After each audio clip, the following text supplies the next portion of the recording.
नमस्कार। उत्तर प्रदेश की सियासत में इन दिनों कुछ ठीक नहीं चल रहा है। तस्वीरें बदली बदली सी नजर आ रही हैं और सत्ता के गलियारों में हलचल बढ़ गई है। भारतीय जनता पार्टी जो हमेशा अपने मजबूत संगठन और अनुशासन के लिए जानी जाती है, अब वह अंदरूनी खींचातान और असंतोष के दौर से गुजर रही है और ये सब उत्तर प्रदेश में हो रहा है। और इस बार आवाजें अंदर से उठ रही हैं। सरकार के अपने ही विधायक सवाल उठा रहे हैं, नाराजगी जता रहे हैं और यहाँ तक कि सत्ता की गलियारों में सत्ता परिवर्तन तक की हलचल मच गई है। बस्ती जिले की सीट महादेव सीट से विधायक दूधराम ने तो सरकार पर खुलकर हमला बोल दिया। उनका कहना है कि इस सरकार में रामराज की बात करना मजाक से कम नहीं। अब जरा सोचिए कि बीजेपी के विधायक बीजेपी के लिए ऐसा करें। उनका कहना है कि जनता की समस्याओं को दरकिनार कर दिया गया है और सरकार अपने वादों को निभाने में नाकामयाब साबित हो रही है। सोचिए, जब सरकार के अपने ही लोग उनकी नीतियों पर सवाल उठाने लगे तो क्या संकेत नहीं है कि हालात वाकई गंभीर है। यह सिर्फ एक विधायक की नाराजगी नहीं है। अंदर खाने की खबरें बता रही हैं कि संगठन और सरकार के बीच सामान्य में बिल्कुल गड़बड़ हो चुका है।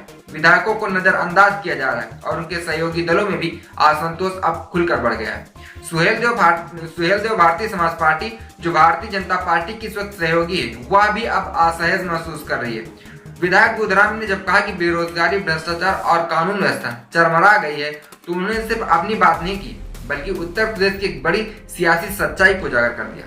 लेकिन सवाल यह है कि नाराजगी अचानक क्यों सामने आ रही है। क्या विधायकों को सच में लग रहा है कि सरकार जनहित में काम नहीं कर पा रही है, या फिर यह कोई रणनीति है जिससे सत्ता की गलियारों में अपनी जगह मजबूत की जा सके। जो यह भी हो सकता है, कितना तो तय है कि घटनाएं उत्तर प्रदेश में राजनीति में एक बड़े बदलाव का इशारा ये सब घटनाएं कर रही है। दूधराम की नाराजगी सिर्फ सरकार की नीतियों तक सीमित नहीं रही। उन्होंने तो यहाँ तक कह दिया कि गरीब जनता की कोई सुनवाई नहीं हो रही, भ्रष्टाचार चरम पर है, थानों और दफ्तरों में काम करवाने के लिए अब 10 गुना ज्यादा पैसे देने पड़ रहे हैं। मतलब भ्रष्टाचार की पोल खुद बीजेपी के विधायक बोल रहे हैं। उनका कहना था कि सरकार ने जब उनकी आवाज को अनसुना कर दिया तो अब वह खुलकर बोल रहे हैं। उनका कहना है कि अगर हालात नहीं बदले तो जनता 2027 के चुनाव में सरकार को सबक सिखा देगी। यह बयान भारतीय जनता पार्टी के लिए चिंता का कारण बन सकता है, क्योंकि यह नाराजगी सिर्फ एक विधायक की नहीं बल्कि कई अन्य विधायकों की और उनके कई अन्य सहयोगी दलों की भी है, जो अब खुलकर सामने आ रही है। सुबह सुबह प्रमुख ओम प्रकाश राजभर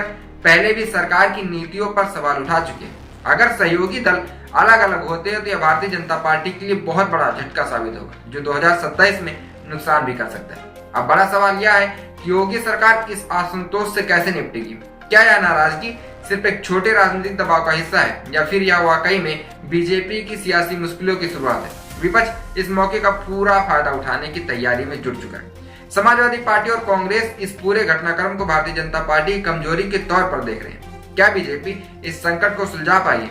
क्या योगी आदित्यनाथ सरकार अपने असंतुष्ट विधायकों को मनाने में कामयाब होगी, या फिर यूपी की राजनीति में वाकई कोई बड़ा मोड़ आने वाला है? यह सब देखना दिलचस्प होगा। इस वीडियो को लेकर आपका क्या मानना है? इस बात का जवाब कमेंट बॉक्स में कमेंट करके जरूर दें। देखते रहिए हालचाल। जय हिंद।